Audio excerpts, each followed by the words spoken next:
The final movement of Bach's Fifth Brandenburg Concerto from Matthias Mauter and Ensemble Caprice, and officially welcoming Ms. Madeline Hildebrand, who will be playing on the piano, not the harpsichord, tomorrow night and Sunday afternoon at Eckhart Gravite Hall at the University of Winnipeg as part of Virtuosi's 16-17 season. Artists of Manitoba, Brandenburg 5, the Trout Quintet of Schubert, also Bach's first keyboard concerto in D minor, with some really brilliant collaborators. Welcome back to the Diamond Lane, Miss Madeline. Thank you. It's good to be back here. Oh, with man. You. We collaborate so frequently, you and I, as a piano voice duo, and I would love to be able to claim you as my own. But Ms. Madeline, tell us all of the wonderful things you are doing and all these brilliant people you get to collaborate with in your Southern Manitoba career. Well, that's a very kind introduction. Thank you very much, Sarah. Pleasure. What am I doing? Well, I'm doing a lot of different things. So a lot of chamber music, of course. You know that well. I'm playing a lot with you. Playing with Elation Pauls, Mika Heilbrunn, Haley Marie from time to time. Didn't you just do a recital with Meredith? Meredith Johnson, right? Yeah, Our Liana double Rutt, bassist. And cellist. So all these Winnipeg, the WSO All-Stars. Yeah, basically. And it's a pleasure to be asked to play with them, and it's a pleasure to come up with programming with them. And I've been having a great time being in Manitoba. There's a lot of talent here and a lot of opportunity to play as well. So that's just great. You're also a pedagogue too. I mean, you work with Rosamunda a lot. Coaching chamber ensembles, younger folk. That's pretty exciting too. And aren't you also playing with a few choirs in town too? I just do everything. 4 choirs. Yeah. Well, it's just I find it easy, and it opens your community, right? Because each choir with voices of 50 or more, like that's, there you go, huge community, right? Mm-hmm.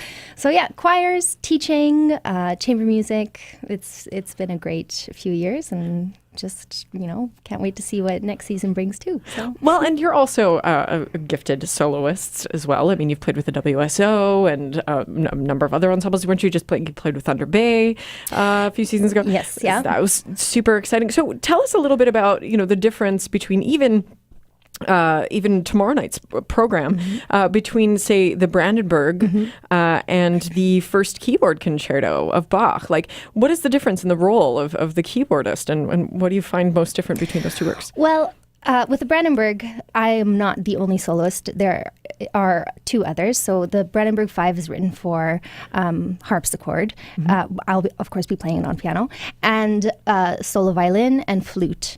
And then with continuo, so we have bass and cello and viola and violin. Kind of as the band. You can think of it as the band. Nice.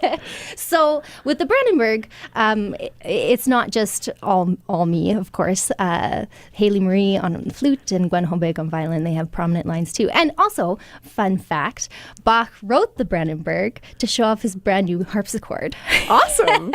So it's pretty audacious, and there are some pretty flashy moments for the keyboard. But there's equal weight with the violin and the flute, especially in the second and the third movements.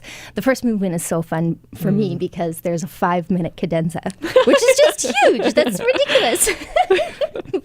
but it's so fun to play. And then, of course, the keyboard concerto, which is second on the program, is piano or the keyboard front and center the whole time. So I guess that's the big difference. And we were just talking a moment ago, the difference between the technique that one needs to play something on harpsichord versus on keyboard. And right. You're not, or on piano. You're not a harpsichordist. No. No, I don't play a stitch of harpsichord. But the only reason for that is just because it's not, it wasn't an instrument that was ever available to me. Yeah. So, and you really only need to play it with Baroque music, right? Yeah. So, and then there's the thing I said need to. You don't actually need to play it. It's not required to play Bach. You don't have to be playing it on a harpsichord. It's actually quite enjoyable to play a piano because, of course, the piano has such a much more range and dynamic dynamics. Well, it has dynamics. It has right? dynamics. It has yes. dynamics. Yeah. It You're has not worried about- sustain. Yeah, and you're not playing on two manuals. On if two you manuals, need, yeah. But the piano it's heavier action. It's the keys are bigger than a harpsichord. So yeah, there are a few differences in how somebody would play Bach on a harpsichord versus piano. You might take a slower tempo on the piano, and that's okay. Excellent. Well, thank you for qualifying that for us. Regardless, but hey, so we've got these two great works of Bach, BWV 1050 and 1052. Yes, yeah. But then we go to something of the late classical, early romantic. That's right. So quintessential in the Austro-German Western classical world, the Trout Quintet of Franz Schubert. So tell us how that changes the game, because that wasn't necessarily written for a contemporary instrument either. Right. Well, it opens the world of more, I guess, sustain. Yes, that's nice. It's a beautiful chamber work where you just get to really play into the sound of the other instruments, and 5 movements. It has that super famous Trout theme. Bum bum bum bum bum. Yeah, we're totally going to listen to it a little bit. We are in the studio right now with Ms. Madeline Hildebrand, our featured headliner in this Saturday and tomorrow night and Sunday afternoon's concerts. Virtuosi.mb.ca. Their 16-17 season. With the WSO All-Stars, basically, and Madeline, and Haley Marie, flutist, she's going to be joining you guys on the Brandenburg. But so what's the big difference for you between playing Baroque literature on the piano and playing that, late classical, early romantic stuff?